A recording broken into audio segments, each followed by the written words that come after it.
തിരുവനന്തപുരത്ത് സെക്രട്ടേറിയറ്റ് വളപ്പിൽ ജീവനക്കാർ തമ്മിൽ തർക്കം. സബ് ട്രഷറി ജീവനക്കാരനായ അമലിന് നേരെയുണ്ടായ ആക്രമണം ചിത്രീകരിക്കാൻ ശ്രമിച്ച മീഡിയ വൺ സംഘത്തെ കയ്യേറ്റം ചെയ്യാനും ശ്രമിച്ചു. മാധ്യമപ്രവർത്തകർ മുഖ്യമന്ത്രിക്ക് പരാതി നൽകി. ഇന്ന് ഉച്ചയോടെയാണ് സെക്രട്ടേറിയറ്റ് വളപ്പിൽ ജീവനക്കാർ തമ്മിൽ തർക്കമുണ്ടായത്. ക്യാന്റീനിൽ തുടങ്ങിയ വാക്കുതർക്കം കയ്യേറ്റത്തിൽ കലാശിക്കുകയായിരുന്നു. സബ് ട്രഷറി ജീവനക്കാരൻ അമലിന് നേരെയാണ് കയ്യേറ്റം. തർക്കം മൊബൈൽ ക്യാമറയിൽ പകർത്തിയതോടെയാണ് സെക്രട്ടേറിയറ്റ് ജീവനക്കാർ മാധ്യമപ്രവർത്തകർക്കെതിരെ തിരിഞ്ഞത്.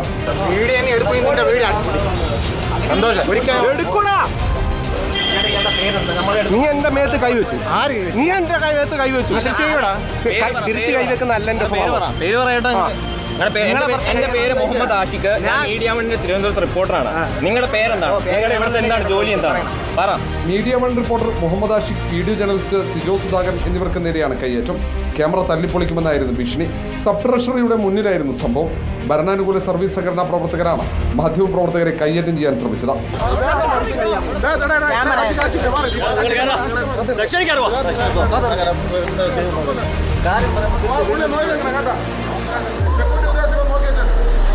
പിന്നീട് കൂടുതൽ ജീവനക്കാരെത്തി കയ്യേറ്റത്തിന് നേതൃത്വം നൽകിയ ജീവനക്കാരനെ ഓഫീസിനകത്തേക്ക് കൊണ്ടുപോയി. സംഭവത്തിൽ പത്രപ്രവർത്തക യൂണിയനും തിരുവനന്തപുരം പ്രസ് ക്ലബ്ബും പ്രതിഷേധിച്ചു. മാധ്യമപ്രവർത്തകർ മുഖ്യമന്ത്രിക്ക് പരാതി നൽകി. റിപ്പോർട്ടർ, തിരുവനന്തപുരം.